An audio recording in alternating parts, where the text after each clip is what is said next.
तो हम लोग जीएस में इतिहास देखा जाए।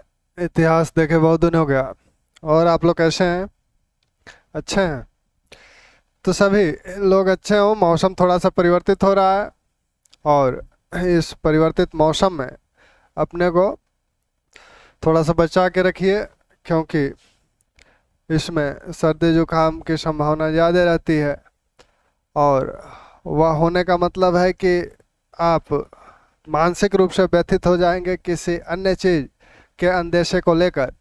तो इसलिए इससे थोड़ा सा बचना अच्छा है। इतिहास में जो बातें हुई थी उस समय, भारतीय राष्ट्रीय कांग्रेस की स्थापना के पूर्व के जो संगठन, राजनीतिक संगठन गठित हुए थे, उनकी बातें हुई थी। ब्रिटेन में जो संगठन गठित हुए थे भारतीयों द्वारा वो गठित किए गए थे या उदारवादी यूरोपियनों द्वारा गठित किए गए थे, उनकी भी चर्चा हुई थी। तो हम लोग अब आए भारतीय राष्ट्रीय कांग्रेस की तरफ। भारतीय राष्ट्रीय कांग्रेस, भारतीय राष्ट्रीय कांग्रेस की जो कहानी है उसको इसके संस्थापक ह्यूम माने जाते हैं कि ह्यूम ने भारतीय राष्ट्रीय कांग्रेस की स्थापना की और इन्हीं के प्रेरणा से यह संगठन स्थापित हुआ। ह्यूम ब्रिटिश सेवा में थे, आईसीएस थे। 1870 से 1879 के बीच भारत सचिव, यहाँ सचिव पद पे रह चुके थे। तो इसलिए एक आईसीएस के द्वारा इस संगठन, भूतपूर्व आईसीएस के द्वारा एक इस संगठन की स्थापना की गई। तो ये अपने आप में एक ऐसी बात है जो मतलब लगता है कि एक राजनीतिक संगठन जो ब्रिटिश सरकार का विरोध कर रही है और उसी ब्रिटिश सरकार के एक प्रमुख अधिकारी, भूतपूर्व अधिकारी द्वारा इसका गठन किया जाए तो कितना विसंगतिपूर्ण लगता है। लेकिन इसके पीछे के जो उद्देश्य हैं और जिस कारण से इसकी स्थापना की गई थी वो प्रारंभ में ब्रिटिश सरकार के विरोधागामी नहीं था। ब्रिटिश सरकार के साथ भारतीयों के घनिष्ठ संबंध हो, यह संबंध मधुर हो और भारतीयों के लिए ब्रिटिश सरकार जो भी कर रही है और उसमें जो कमियां रह जा रही हैं या भारतीय जो संतुष्ट नहीं हो पा रहे हैं, तो उसके लिए इन कमियों को उजागर करने और भारतीयों को अधिक से अधिक संतुष्ट करने के उद्देश्य से इसका गठन किया जाता है। हम लोगों ने इंडियन एसोसिएशन की बात की थी। इंडियन एसोसिएशन की स्थापना 1876 में किसने की थी? सुरेंद्रनाथ बनर्जी ने की थी। और सुरेंद्रनाथ बनर्जी, आनंद मोहन बोस द्वारा यह संगठन स्थापित किया गया था। हालांकि इसके अध्यक्ष उस समय मनमोहन घोष को बनाया गया था। आनंद मोहन बोस सचिव थे, बाद में सुरेंद्रनाथ बनर्जी भी सचिव बने। सुरेंद्रनाथ बनर्जी ने 1882 में ही कहा था कि हमें एक अखिल भारतीय संगठन गठित करना चाहिए। यानी ये जो संगठन अभी तक आप देख रहे थे, वो मद्रास महाजन सभा हो या बॉम्बे प्रेसिडेंसी एसोसिएशन हो या इंडियन एसोसिएशन हो, ये सभी एक तरह से क्षेत्रीय संगठन थे, एक एक प्रेसिडेंसियों में कार्य कर रहे थे। लेकिन अखिल भारतीय स्तर का कोई संगठन अभी तक गठित नहीं हुआ था। उस तरह के संगठन गठित करने के विचार अनेक नेताओं के मन में था और उसकी अभिव्यक्ति सुरेंद्रनाथ बनर्जी ने इंडियन एसोसिएशन के गठन के समय ही, इसके नामकरण के समय ही बता दिया था कि इसका नामकरण इंडियन एसोसिएशन क्यों रखा गया था। उन्होंने कहा था, हम नहीं चाहते, हमारे मन में एक अखिल भारतीय संगठन का स्वरूप विकसित हो रहा है और हम चाहते हैं कि यह जो संगठन है इसका नामकरण ऐसा हो जिससे कि आगे हम इसे अखिल भारतीय स्वरूप दे सकें। अगर बंगाल एसोसिएशन इसका नाम रहता है तो हम यह एक सीमित क्षेत्र को ही बोधित कर पाएगा। इसलिए उन्होंने इंडियन एसोसिएशन की बात उसी समय 1776 में ही की थी। बाद में 1882 में 1882 में सुरेंद्रनाथ बनर्जी ने कहा कि हम अगले वर्ष इंडियन एसोसिएशन एक अखिल भारतीय सम्मेलन बुलाना चाहता है। और उस सम्मेलन को बुलाया गया दिसंबर 1883 में। दिसंबर 1883 में national Indian conference, national Indian conference बुलाया गया कलकत्ता में। और इस कॉन्फ्रेंस को कलकत्ता के अल्बर्ट हॉल में बुलाया गया और इसकी अध्यक्षता की थी रामतनु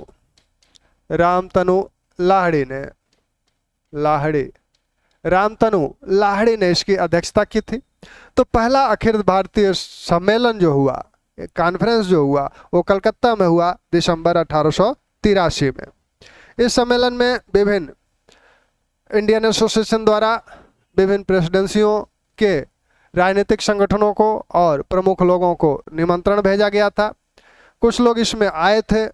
उसी समय कलकत्ता में एक प्रदर्शनी भी लगी हुई थी, एक मेला भी लगा हुआ था, तो उसमें भी कुछ लोग आए थे और वो दोनों अटेंड किए, उस प्रदर्शनी को भी अटेंड किए और इस कॉन्फ्रेंस को भी अटेंड किए।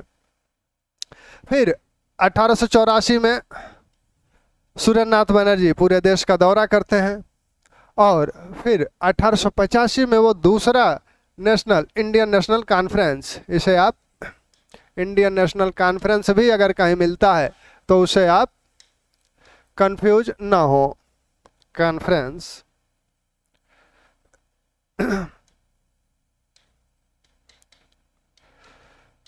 तो इंडियन नेशनल कॉन्फ्रेंस जो आयोजित हुआ, यह दूसरा, यह तो प्रथम है, और दूसरा जो आयोजित हुआ यह 1885 में होना था। 1885 में हुआ भी। सुरेंद्रनाथ बनर्जी ने इसे 1885 में आयोजित किया, 25 दिसंबर 1885 को इसका आयोजन होना था। इसी समय ह्यूम भी एक कॉन्फ्रेंस आयोजित करना चाहते थे पूना में। तो अब दोनों सम्मेलन एक साथ कैसे हों, तो इस बात को लेकर कुछ विवाद हुआ। विवाद ये हुआ कि उमेश चंद बनर्जी ने सुरेंद्रनाथ बनर्जी से यह आग्रह किया कि आप अपने सम्मेलन को स्थगित कर दें।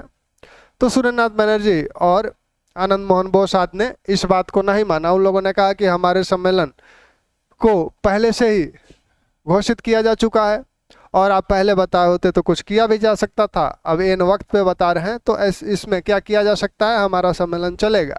तो इसलिए इसके बाद 28 से 31 दिसंबर 1885 को जो बम्बई वाला कॉन्फ्रेंस था, जो पूना में होना था, उसको ह्यूम वाली पार्टी का, उसका कॉन्फ्रेंस निश्चित किया गया, यानी इसके बाद निश्चित किया गया।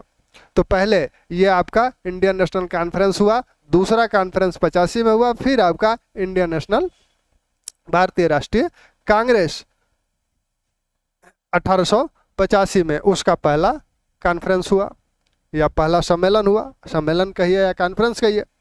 अब ये परिस्थितियां 1883 की परिस्थितियां क्या हैं, इन परिस्थितियों को देखिए। 1876 में लीटन गवर्नर जनरल बन के आए थे और लीटन का जो कार्यकाल था बड़ा विवादित कार्यकाल था, क्योंकि ढेर सारे निर्णय वो भारतीयों के विरोध में लिए थे। जैसे ICS की परीक्षा की उम्र घटाना, आर्म्स एक्ट पारित करना, वर्नाकुलर प्रेस एक्ट पारित करना, तटकर को घटा देना। तो इस तरह के निर्णय लीटन द्वारा लिए गए थे। और फिर रिपन का जब कार्यकाल आया तो रिपन उदारवादी गवर्नर जनरल माने जाते थे। अब तक के जितने भी गवर्नर जनरल थे उसमें से सबसे उदारवादी गवर्नर जनरल रिपन माने जाते थे। रिपन के काल में घटना घटी जिसे जो आपको पता है, इल्बर्ट बिल का। इल्बर्ट बिल की घटना से क्या हुआ कि यहाँ अब यूरोपियन और भारतीय दोनों दो धड़े में आ गए। यूरोपियनों ने इल्बर्ट बिल का विरोध किया और उन्होंने एक इसके लिए संगठन गठित किया, European and Anglo Indian defence association का गठन करके इस इल्बर्ट बिल का विरोध यूरोपियनों द्वारा किया जा रहा है। भारतीयों के जितने भी संगठन थे, विशेषकर इंडियन एसोसिएशन, वह इल्बर्ट बिल का समर्थन कर रहा है क्योंकि ये भारतीयों के पक्ष में था। तो यहाँ यह बात साफ हो गई कि यूरोपियनों के और भारतीयों के हित अलग अलग हैं। तो एक तो ये घटना है। दूसरी घटना यह है कि सुरेंद्रनाथ बनर्जी ने अपने पत्र बंगाली में कलकत्ता के एक न्यायाधीश मारिस पर टिप्पणी कर दी थी, उनके एक निर्णय पर टिप्पणी कर दी थी। शालिग्राम की कुछ मूर्तियां थीं और दो भाइयों के बीच विवाद था उन मूर्तियों को लेकर। जज ने उन मूर्तियों को कोर्ट में मंगाया और देकर कहा कि ये 100 साल से अधिक पुरानी नहीं हो सकती।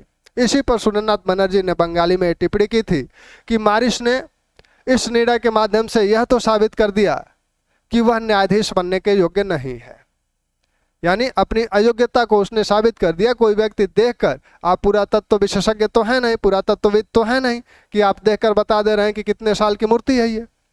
तो इस बात को लेकर कोर्ट ने उन पर मानहानि का मुकदमा किया और 2 माह की सजा मिली। 2 माह की सजा मिली। 1875 में एक संस्था गठित हुई थी, कलकत्ता स्टूडेंट एसोसिएशन। आनंद मोहन बोस द्वारा यह संस्था गठित की गई थी और सुरेंद्रनाथ बनर्जी ICS से जब निकाले गए थे उसके बाद वो ईश्वरचंद्र विद्यासागर द्वारा एक विद्यालय स्थापित था, कलकत्ता मेट्रोपॉलिटन इंस्टीट्यूट, उसके वो प्राचार्य थे। वो भी इस एसोसिएशन से जुड़ गए। तो युवाओं के घनिष्ठ संपर्क में आनंद मोहन बोस और सुरेंद्रनाथ बनर्जी आ गए। जब यह सजा सुनाई गई थी 2 माह की, तब कलकत्ता के नौजवानों ने कोर्ट पर हमला किया था, उसके कांच वगैरह तोड़े थे, हड़ताल की थी। 2 माह की सजा जब पूरी हुई तब इनके मुक्ति होने की तिथि जो थी वो आपकी जुलाई थी। और यह जो जुलाई की तिथि है, यही तिथि अमेरिकी स्वतंत्रता संग्राम के प्रारंभ होने की तिथि है। तो ब्रिटिश सरकार डर गई कि ऐसा न हो कि भारत में भी एक क्रांति शुरू हो जाए। तो कलकत्ता में एहतियातन बड़ी व्यवस्था की गई, सेना को सतर्क रहने को कहा गया, सभी सैनिकों को 20-20 राउंड गोलियां दे दी गई थी पहले से। तो इस तरह का माहौल उस समय कलकत्ता में बना था। और इसी माहौल के बीच 1884 में सुरेंद्रनाथ बनर्जी ने पहला जो अखिल भारतीय कॉन्फ्रेंस है, अखिल भारतीय स्तर का एक सम्मेलन बुलाने की बात इसी समय सुरेंद्रनाथ बनर्जी ने की थी। जब जेल से रिहा हुए तो उन्होंने एक मीटिंग की और उसमें नेशनल फंड स्थापित करने की बात कही गई कि एक राजकोष, एक कोष स्थापित किया जाए जिससे आगे के आंदोलन को संचालित किया जाए। हालांकि उस कोष में इंडियन एसोसिएशन के ही लोग थे, अन्य लोग नहीं थे, अन्य प्रेसिडेंसियों के या अन्य संगठनों के लोग नहीं थे। इस बात की आलोचना भी हुई कि अभी जो समय है उसमें सबको एक साथ लेके चलने की है। विभिन्न बम्बई के कुछ पत्रिकाओं ने भी इस बात को कहा कि ऐसे में से एक ही संगठन के लोगों से कोई कोष बना हो तो उस पर सभी लोग विश्वास नहीं करेंगे। तो हमें ऐसा करना चाहिए कि एक सम्मेलन अखिल भारतीय स्तर का प्रति वर्ष बुलाना चाहिए। इस वर्ष कलकत्ता में, अगले वर्ष बम्बई में, उसके अगले वर्ष मद्रास में, इस तरह से पूरे देश में वो सम्मेलन होना चाहिए। तो इस तरह की बातें आ रही थी। इसी संदर्भ में 1884 में सुरेंद्रनाथ बनर्जी ने उस कॉन्फ्रेंस की बात की थी, इंडियन नेशनल कॉन्फ्रेंस। प्रथम दिसंबर 1883 में यह बुलाया गया। इसके पहले भी 1876 दिसंबर 1876 में सुरेंद्रनाथ बनर्जी ने नेटिव प्रेस एसोसिएशन का गठन किया था। 1877 में जो दिल्ली दरबार हुआ था, 1 जनवरी 1877 को दिल्ली दरबार लिटन के काल में हुआ। उस समय अकाल पड़ा हुआ था मध्य भारत और दक्षिण भारत में। इसके बावजूद भी यह भव्य समारोह किया गया। और समारोह क्यों किया गया? इसलिए किया गया यह बताने के लिए कि ब्रिटिश की महारानी ने भारत की साम्राज्ञी की उपाधि धारण कर ली है, यानी भारत की भी वो महारानी बन गई हैं। इस बात को बताने के लिए पैसा पानी की तरह बहाया गया। और कुछ पत्रिकाओं ने यह भी कहा कि रोम जल रहा था और नीरो बंसी बजा रहा था, इससे तुलना भी की गई इनकी। उसी समय सुरेंद्रनाथ बनर्जी हिंदू पैट्रियट की ओर से एक पत्रकार की हैसियत से उस सम्मेलन में उपस्थित हुए थे। हिंदू पैट्रियट के एक पत्रकार की हैसियत से उस दिल्ली दरबार में सुरेंद्रनाथ बनर्जी शरीक हुए थे। और उसी समय उन्होंने अखिल भारतीय स्तर का एक पत्रकारों का एक सम्मेलन उन्होंने बनाया था जिसे नेटिव प्रेस एसोसिएशन बोला जाता है। तो अखिल भारतीय स्तर का अगर कोई एसोसिएशन बना तो वो आपका 1876 का नेटिव प्रेस एसोसिएशन है। नेटिव प्रेस एसोसिएशन है। तो नेटिव प्रेस एसोसिएशन 1876 में ही बन गया। 1883 में यह पहला कॉन्फ्रेंस हुआ। 1885 में दूसरा कॉन्फ्रेंस हुआ। ये दोनों कॉन्फ्रेंस इंडियन एसोसिएशन द्वारा आयोजित किए गए थे। इधर ह्यूम जो है थियोसॉफिकल सोसाइटी के अनुयायी थे, थियोसॉफिकल सोसाइटी से प्रभावित थे, ब्लाउतस्की से प्रभावित थे। और थियोसॉफिकल सोसाइटी को आप देख चुके हैं कि वो तंत्र मंत्र आदि में विश्वास करती है। ह्यूम को कुछ लोगों ने, उनके मित्रों ने इस बात का विश्वास दिला दिया था कि लिटन के कार्यकाल के बाद भारत में विद्रोह का एक माहौल बना हुआ है और सुदूर क्षेत्रों में भी लोग जो विभिन्न वर्ग हैं, जो मजदूर हैं, किसान हैं, जनजातीय हैं, तो इन लोगों में भी एक रोष का भाव है और वो सब लोग अंदर अंदर तैयारी कर रहे हैं एक माकूल समय आने पर विद्रोह करने की। उन्होंने कहा कि मुझे 7 जिल्दें दिखाई गई, ऐसी हजारों गुप्तचरों द्वारा यह तैयार की गई थी, जिसमें यह दिखता था कि विद्रोह के लिए लोग संगठित हो रहे हैं। इस बात को उन्होंने सामने रखा डफरिन के। डफरिन उस समय गवर्नर जनरल थे, उनके सामने रखा गया। इस विद्रोहों से बचने के लिए क्या किया जाए, इसके लिए ह्यूम ने सोचा कि एक जो भी विभिन्न प्रेसिडेंसियों के जो राजनेता हैं, उन राजनेताओं को का सम्मेलन बुलाया जाए समय समय पर और भारत के जो सामाजिक मुद्दे हैं उन मुद्दों पर उनसे विचार विमर्श करके इस संदर्भ में कार्रवाइयाँ की जाए। तो उनका उद्देश्य था कि इन जो राजनेता हैं, जो बुद्धिजीवी हैं, इनको बुलाकर सामाजिक विषयों पर विचार विमर्श किया जाए। और इसी प्रारूप को लेकर वो डफरिन से शिमला में मिले थे। डफरिन ने कहा था, ऐसा कहा जाता है कि डफरिन ने कहा कि सामाजिक विषयों पे आप अगर चर्चा करते हैं तो उससे बहुत लाभ नहीं होगा। ऐसा है कि इस सम्मेलन में राजनीतिक विषयों पे चर्चा करिए।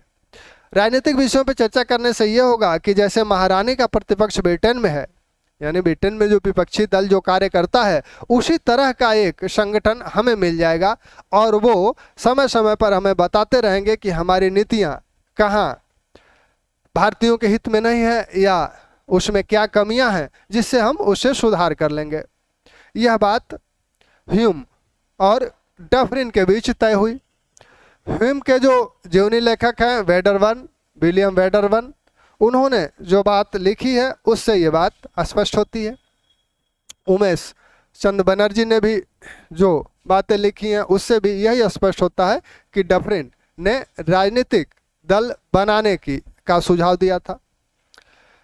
1883 में ही ह्यूम ने कलकत्ता विश्वविद्यालय के छात्रों को एक पत्र लिखा था कि कितने ही अच्छे मंसूबे के लोग हों, लेकिन वो अगर अकेले अकेले हैं तो शक्तिहीन है। आवश्यकता किस बात की है? आवश्यकता है एकता की, संगठन की और एक निश्चित तथा स्पष्ट कार्रवाई की। तो इस तरह से उन्होंने युवाओं को यह पत्र लिखकर, कलकत्ता विश्वविद्यालय के नाम युवाओं को यह पत्र लिखकर इस बात के लिए प्रेरित किया था कि आप संगठन बनाओ और आपके सर पर जो जुआ है इसके लिए आपको त्याग और बलिदान, इसको उतारने के लिए आपको त्याग और बलिदान करना होगा अगर आप स्वतंत्रता चाहते हैं तो इस तरह की बात 1883 में अपने पत्र में, जो पत्र उन्होंने कलकत्ता विश्वविद्यालय के छात्रों के नाम लिखी थी, इस पत्र में वो कहते हैं, क्या कहते हैं? कहते हैं कि कितने भी अच्छे मंसूबे का कोई व्यक्ति हो, अगर अकेले अकेले हैं तो वो शक्तिहीन है। आवश्यकता किस बात की है? एकता की, संगठन की और कार्रवाई की एक निश्चित और स्पष्ट प्रणाली की। 1884 में ह्यूम अंतरंग मंडल और अपने पार्टी की बात करते हैं। अंतरंग मंडल और अपनी पार्टी की बात करते हैं। यानी इन दो दलों की अगर बात कही जाए कि इसके संस्थापक कौन है, इसको किसने स्थापित किया, तो आप कहेंगे कि ह्यूम ने, क्योंकि 1884 में वो इन दलों की बात करते हैं, घूमते हैं। तो जब फिर 1884 में रिपन का कार्यकाल समाप्त हो गया, रिपन जाने लगे। रिपन से ह्यूम की दोस्ती थी। ह्यूम रिपन की विदाई, रिपन ने संभवतः बंबई में ह्यूम को बुलाया था, क्योंकि रिपन और डफरिन के बीच जो बात हुई थी संभवतः उसे बताने के लिए रिपन जब अपना रिटायर हुए, जब डफरिन उनका पद संभाले, उस पद पे आए, तो रिपन ने कुछ बातें डफरिन को बताई थी कि हर प्रत्येक पदाधिकारी, जब नया पदाधिकारी आता है तो उसको कुछ बातें अपने काल की बताता है जो उसे अनुभव होता है आगे के अच्छे कार्यों के लिए। तो उन्होंने बताया था कि ये जो समय है भारत के शिक्षित वर्गों का है, तो ये ध्यान रखा जाए कि शिक्षित वर्गों को संतुष्ट रखने का प्रबंध किया जाए हर तरह से। तो यह बात उन्होंने डफरिन को बताई थी। रिपन ने ह्यूम को बम्बई बुलाया। रिपन अकेले नहीं गए, वो सभी जो भी प्रेसिडेंसी के नेता थे विभिन्न प्रेसिडेंसियों को, उनको भी प्रेरित किया कि आप लोग चलिए और रिपन की विदाई की जाए। तो रिपन की विदाई के लिए वो सबको प्रेरित किए और बम्बई में रिपन को विदा किए। उसके बाद रिपन जब चले गए तो वो स्वयं 84 अंत में रिपन बम्बई से गए। वो 2-3 माह बम्बई रुक गए और इसी दौरान एक मीटिंग बुलाई गई बम्बई में, जिसमें बम्बई के सभी महत्वपूर्ण नेता थे, फिरोज शाह मेहता, दादा भाई नौरोजी, नौरोजी फरदौन जी, त्र्यंबक जी, दिनशा बाचा, तो ये रानाडे भी थे। तो ये सभी प्रमुख व्यक्तियों की एक मीटिंग हुई और उसमें यह तय हुआ कि एक राष्ट्रीय कॉन्फ्रेंस, एक राष्ट्रीय एसोसिएशन, अखिल भारतीय एसोसिएशन का गठन किया जाए और टेलीग्राफ एजेंसी का गठन किया जाए। तो 2 निर्णय हुए इस बैठक में कि एक टेलीग्राफ एजेंसी का गठन किया जाए और एलिफिंस्टन कॉलेज के जो प्रिंसिपल थे उनके घर पे ये मीटिंग हुई थी बीच कैंडी बीच पर। तो उसी में यह तय हुआ, 2 निर्णय हुए। पहला तो एक राष्ट्रीय स्तर का एसोसिएशन गठित किया जाए और दूसरा टेलीग्राफिक एजेंसी का गठन किया जाए। टेलीग्राफिक एजेंसी क्या करेगी?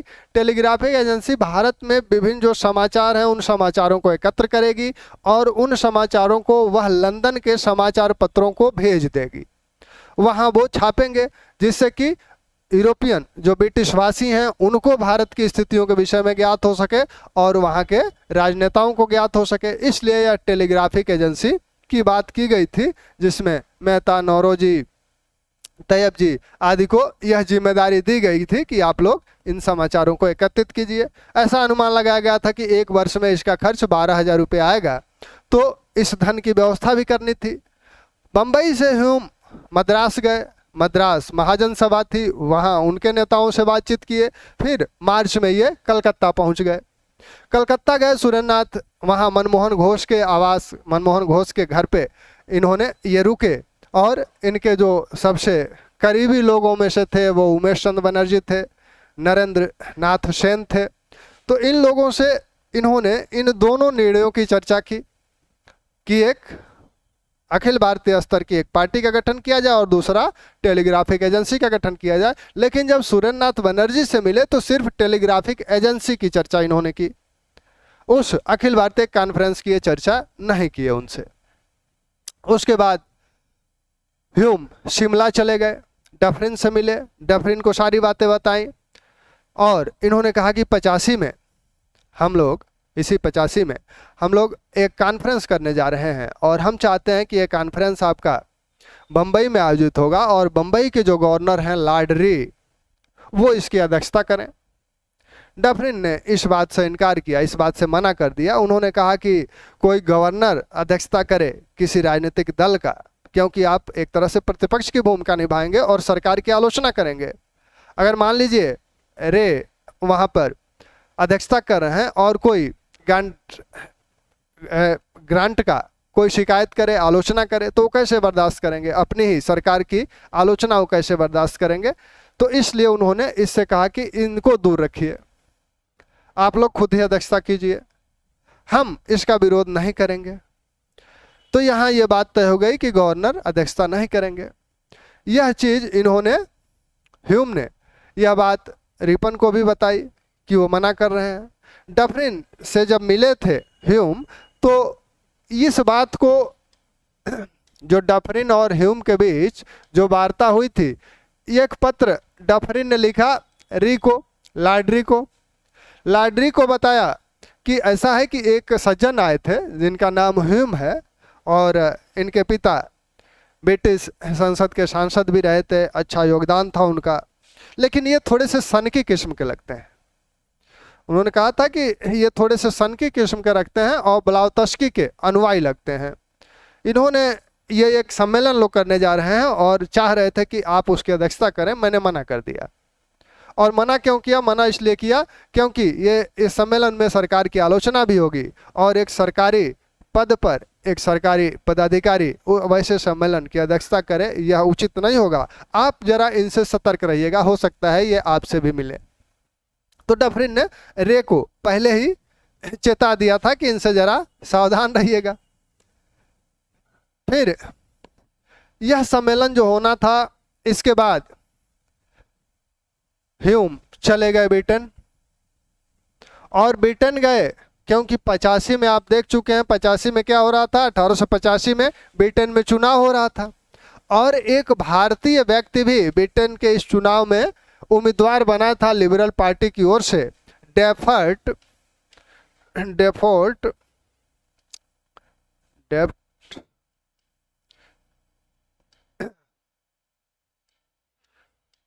डेप्टफोर्ड निर्वाचन क्षेत्र से। उदारवादी दल के वो व्यक्ति कौन था? लाल मोहन घोष थे। तो लाल मोहन घोष भी इसमें उम्मीदवार थे। भारतीय जो थे वो लिबरल पार्टी की इसी समय डिग भी नहीं, क्योंकि इसी समय 85 में ही बम्बई प्रेसिडेंसी एसोसिएशन का भी गठन हुआ है। और आप देख रहे हैं कि इसी समय डिग्बी ने भी बम्बई प्रेसिडेंसी एसोसिएशन को एक पत्र लिखा था कि अगर आप लोग मेरी सहायता करें धन आदि से, तो हम एक भारतीय सदस्य के रूप में ब्रिटिश संसद में अपनी भूमिका निभाने को तैयार हैं। तो बम्बई प्रेसिडेंसी एसोसिएशन भी इस चुनाव में दिलचस्पी ले रहा है और यहाँ से सभी तीनों प्रेसिडेंसियों ने अपना अपना प्रचारक भेजा था। ह्यूम भी उसमें गए और ह्यूम भी प्रचार कर रहे हैं। वो चाहते थे कि जो ब्रिटिश संसद है उसमें एक भारतीय दल बन जाए। भारतीय दल का मतलब ये कि अगर ये जीत जाते हैं तो ठीक ही है, साथ में जो ब्रिटेन के लोग हैं कुछ उम्मीदवार लिबरल के जो भारत से सहानुभूति रखते हैं, उनकी एक टीम बन जाए जिससे कि ब्रिटिश संसद में भारत संबंधी समस्याओं को उठाने वाले ये लोग हो जाएं। ये सांसद भारतीय समस्याओं को ब्रिटिश संसद में रखें। लेकिन 85 का में इस चुनाव में लिबरल दल की बुरी हार हुई, कंजर्वेटिव जीते। फिर ये दिसंबर तक चले आए, 2 दिसंबर तक बम्बई चले आए। फिर अब यहाँ पहले से जो तय किया गया था कि पूना में ये सम्मेलन होगा, पूना में इस सम्मेलन की तैयारी थी 25 से 31 दिसंबर के बीच, लेकिन पूना में उस समय प्लेग फैला हुआ था, तो इसलिए वह स्थान हटा दिया गया और बम्बई में इसे तय किया गया कि इस सम्मेलन को बम्बई में आयोजित किया जाए। तो यह सम्मेलन 28 से 31 दिसंबर 1885 को यह बम्बई में गोकुलदास तेजपाल संस्कृत विद्यालय के प्रांगण में आयोजित हुआ। गोकुलदास तेजपाल संस्कृत विद्यालय के प्रांगण में यह आयोजित हुआ। व्योमेश चंद्र बनर्जी की अध्यक्षता में यह सम्मेलन आयोजित हुआ। इसको भी नाम देना था इंडियन नेशनल कॉन्फ्रेंस ही, लेकिन कॉन्फ्रेंस कलकत्ता में हो चुका था 83 में ही, दूसरा 85 में भी हो चुका था। तो इसलिए दादा भाई नौरोजी के सलाह पर इसे इंडियन नेशनल कांग्रेस, दादा भाई नौरोजी के सलाह पर इसे कॉन्फ्रेंस की जगह कांग्रेस किया गया। इंडियन नेशनल कांग्रेस का नाम दिया गया।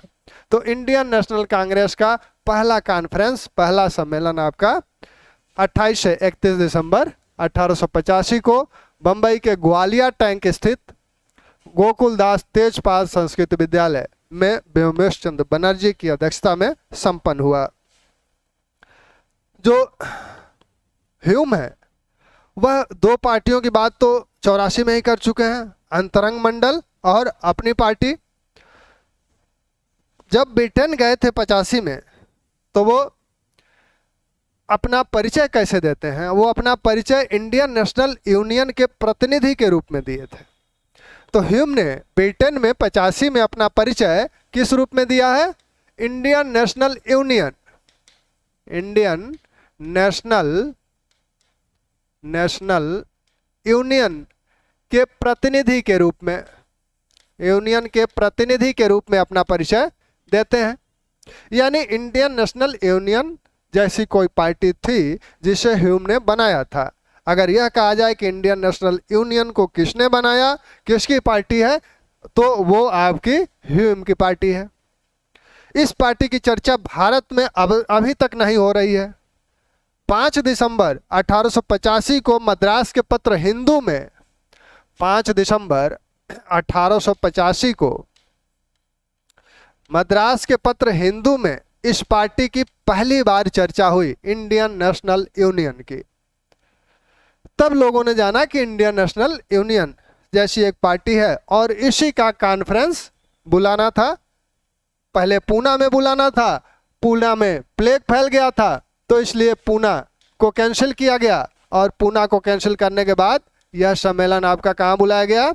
यह सम्मेलन आपका बुलाया गया बंबई में। ठीक, इस सम्मेलन में जो लोग उपस्थित थे, लगभग 100 लोग उपस्थित थे। इस जो सम्मेलन हुआ था इंडियन नेशनल कांग्रेस जिसे नाम दिया जा रहा है, तो कांग्रेस का मतलब होता है लोगों का समूह। तो कभी ये कांग्रेस का मतलब भी पूछा जा सकता है, तो लोगों का समूह होता है। तो यह इसे जो इंडियन नेशनल कांग्रेस का नाम दिया जा रहा है, इसमें 100 लोग उपस्थित थे। 100 लोगों में गैर सरकारी सदस्यों की संख्या 72 थी। गैर सरकारी सदस्यों की संख्या 72 थी। इसीलिए कहा जाता है कि इंडियन नेशनल कांग्रेस के पहले सम्मेलन में 72 प्रतिनिधि शामिल हुए थे। ठीक, तो इस सम्मेलन में कितने प्रतिनिधि शामिल हुए? इस सम्मेलन में 72 प्रतिनिधि शामिल हुए। ये सभी गैर सरकारी थे, कुछ सरकारी लोग भी इसमें शामिल हुए थे, दर्शक के रूप में, श्रोता के रूप में थे। अब यह जो सम्मेलन हुआ, इस सम्मेलन में तय क्या हुआ? इस सम्मेलन में तय हुआ, जो इसका उद्देश्य था, तय यह हुआ कि हम लोग सभी जो प्रेसिडेंसी के लोग हैं, जो राजनेता एक तरह से हैं, उन सबको एक जगह जोड़ा जाए और भारतीयों में राष्ट्रीय एकता की भावना को बढ़ाया जाए। हिंदू, मुस्लिम, सिख, ईसाई, इन सब में एकता उत्पन्न की जाए और सभी एक साथ मिलकर भारतीय समस्याओं से ब्रिटिश सरकार को अवगत कराएंगे। यानी भारत और ब्रिटेन के संबंध को और मधुर बनाने का कार्य यह कांग्रेस करेगी। ठीक, तो चलिए समय समाप्त होता है। तो इसके बाद हम लोग फिर इसका सम्मेलन तो हो ही गया, अब सम्मेलन से आगे की बात करेंगे। धन्यवाद।